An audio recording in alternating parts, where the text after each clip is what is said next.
Today I decided to give you guys a ranking of the Alien franchise. This is not the first time I've ranked this franchise, but considering the fact that there's a new movie in the series, I decided to give you guys an updated ranking.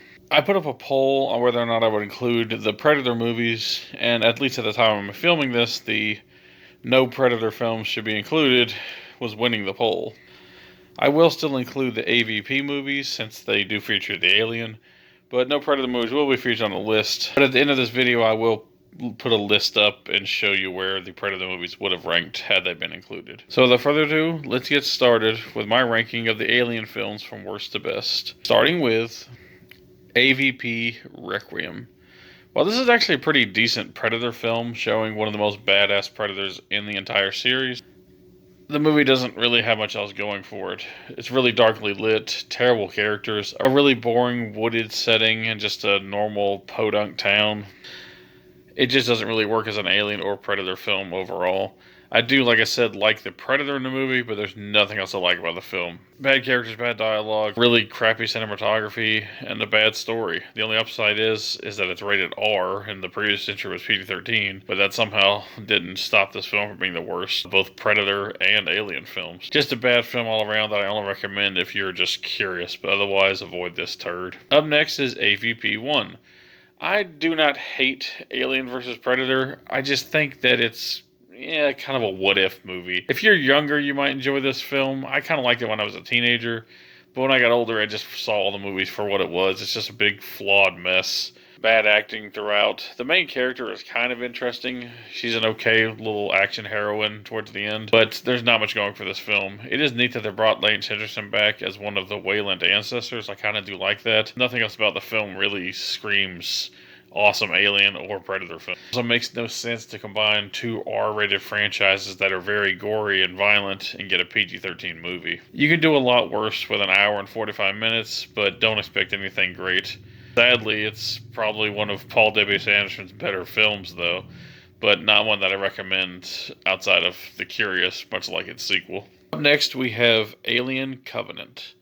While this is a much better film than the AVP movies, it's also very boring. I think this film, the biggest problem is that it wants to be a sequel to Prometheus, but it's a very uninteresting sequel that doesn't answer any of the questions brought up in that movie. And on the same token, it wants to be a Alien film, but it's a very uninteresting Alien film with a boring CGI alien running around in the last 20 minutes. The rest of the film, we get the backburster, which is kind of interesting, but doesn't really last very long. And we get David experimenting on the survivors, and you have all the characters having to be couples, which really doesn't lead to anything. And you get like a 5-second James Franco cameo as the main character's husband who died in an accident before the movie even started. Ultimately, the film just doesn't work, and though it is kind of neat to see Michael Fassbender talking and interacting with himself, it also gets a little weird and freaky. I do enjoy the character of David, and I think the character of Walter is kind of interesting as well, but there's just not anything interesting in that dynamic beyond maybe a couple of lines of dialogue, and ultimately it just feels like a half measure of a movie. It tried to be a Prometheus sequel, but was an uninteresting one, and tried to be an Alien film, but was also very uninteresting. It tries to please everyone in the franchise, both Alien and Prometheus fans, and ended up pleasing no one. Just a lackluster film all around. Up next, we have Alien Resurrection. This film is very goofy. It's not even what I would call a good movie, but I will say this about Alien Resurrection. It's a very entertaining movie. I'm the last person to say this is a good movie. It's really not. But one thing I can say about this film is that it's a really fun time. I like the characters, especially Ron Perlman's character. Him, Winona Ryder, and a bunch of other actors play these space pirates, and they do a pretty damn good job. I like what they did with Sigourney Weaver, making her like a clone alien hybrid who has like super strength. And overall, it should lead to a fun 90s schlock fest. Is it good? Hell no. But is it fun? You bet your ass it is. It also gets really weird at the end with the alien-human hybrid. I really like that. And something like that would be seen again later on in the franchise. I think overall, it's a fun film, but not a good one. A guilty pleasure if there ever was one, and one that I really enjoy. Up next, we have Prometheus. I think Prometheus is a fun entry into the franchise in certain ways, and in other ways, it's a bit underwhelming. I think the idea of exploring the space jockeys was really cool, But I think them turning out to be just more or less humanoids inside these really weird alien suits was kind of a lackluster decision. When you first see the space jockey in the first Alien film, it is this massive 20-foot creature that just looks odd and bizarre, but you understand that it was transporting the xenomorphs and all hell broke loose, causing the ship to crash. But then it turns out in this movie that they're just more or less very pale humans, and that was just a suit they were wearing. I never did like that revelation, and I think it demystified the space jockey. I don't mind that they do a movie about the space jockey, but this is not really what I wanted. And as far as an alien movie goes, there's not much alien action here. Towards the end, you do get some weird alien action, but it's not really what you wanted. But as a movie about the exploration of our creators, which are more or less the space jockeys, it's kind of interesting. And here they're called engineers. And I do like the movie for that reason, but everyone in this film is kind of dumb. You have people taking off their helmets on alien environments and then are surprised when bad stuff happens. You have David, who's a really compelling villain character, but he's also kind of an asshole, and you don't really care for him, but at the same time, you do want to see what he does. As well as characters who don't know how to run left. It's just a film that's full of really dumb characters who make dumb decisions, but also interesting things such as the creation of life and what would happen if our creators hated us. And is there a God? Is science run amok? It's just a lot of interesting philosophical questions with no real answers. Alien Covenant could have answered some of these questions, but it was more interested in being a half-assed alien film. All in all, I do like Prometheus for what it is, but I do think it could have been better. A fun entry that has some cool philosophical ideas, but not much expansion on those ideas. Up next is the new kid on the block, and that's Alien Romulus. I recently did a review of this film, so I won't spend a lot of time on this one. You can just watch that review if you're curious about my thoughts on the film. But just know that this is a great film that is more or less like greatest hits of all the best stuff from the Alien franchise, while also being its own original idea. It's a smaller film than, say, something like Prometheus, but it's much more interesting than that movie. It has magnificent special effects, especially for a film that's under $100 million. I was really impressed with that. The cast is great. It has an awesome android character named Andy, who might be my favorite android in the series, as well as just really fun alien action. If you're a fan of Aliens, I think you'll like this movie. If you're a fan of Alien, you'll really like this movie. It's just fun all around, and it's really enjoyable. There's not much else to say about this one. It's just a damn good film. Coming in at third place would have to be James Cameron's Aliens. I know this one is a fan favorite, and I very much do enjoy it, and I get why some people would have this as their favorite, even most people. It's a fun movie. My only problem is that it somewhat demystifies the alien. I always looked at him as the ultimate apex hunter, someone who could take an entire group of people. And in this film, you kind of just shoot them. They're still very smart, mind you, but I feel like having them just act like more like dumb hordes and rushing at people was kind of a downgrade to the character itself. But even though I don't love how they handle the alien itself, I think the Alien Queen is a great addition. I think Sigourney Weaver really kicks ass as Ripley here, and I think this is an action sci-fi classic.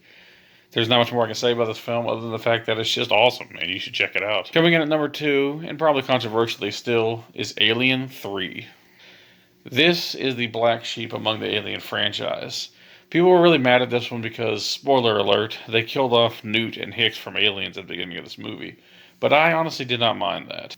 I understand that's kind of a bummer of an opening and that could piss a lot of people off, but the film doesn't dishonor their legacy. It just shows that sometimes death takes us all. And that's basically the theme of Alien 3. It's about dying.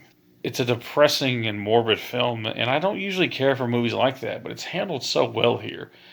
Ripley, who has survived the alien twice now, has more or less accepted her fate in this film, and she knows that it's down to her versus this alien. She has to contend with violent and even predatory prisoners while also having to deal with this alien threat, and it leads to a really dark and somber film. Charles S. Dutton gives an amazing performance as Dylan in this movie, one of my favorite characters in the Alien franchise. And his speech about either dying on your feet or begging while you die on your knees is one of the best speeches I've ever heard in a film, and I absolutely love it. The characters are great in this movie, the special effects are great, and while some of the prisoners don't have much characterization, I feel like the prisoners, with the exception of Charles S. Dutton's character and Ripley's love interest, are more or less kind of background. They also kind of add to the atmosphere of the film. So even the characters don't have much to do, add to the overall feeling setting of the movie. It's just a film that's really somber and sad. I highly recommend this movie. And if you haven't seen it, I do recommend the Assembly Cut, which is the much longer and more fleshed out version of the film.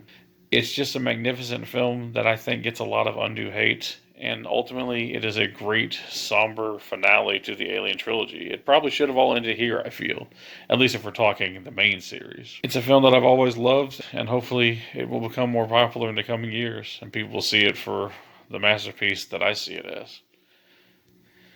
But coming in at number one is the best film in the franchise, and that is 1979's Alien. Even 45 years later, this is still the best film in the franchise.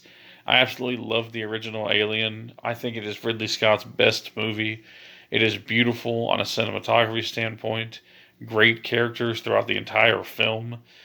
I love the android Ash. I love Ellen Ripley in the movie. I think the xenomorph is the most scary it's ever been in this film. I even love how when they assembled him, they actually used a real human skull underneath the xenomorph's head. You can even see it in some shots, and that is so freaky and so scary. They would never do that in a movie nowadays, but back then in the 70s, they just didn't give a crap. It essentially shows this group finding this alien life form and bringing it on board once it attaches itself to one of their crew members. It then hatches, bursts out of his chest, and all hell breaks loose. It's a simple story about survival, but it's one of the best that I've ever seen in the genre. It is absolutely one of the best sci-fi movies of all time. It's definitely one of the best horror movies of all time, and it is one of my favorite movies of all time. It's the best in the franchise, and one that I absolutely love. There's not much else that I can say about this masterpiece other than go out and see it. It is awesome. Well, that's my list.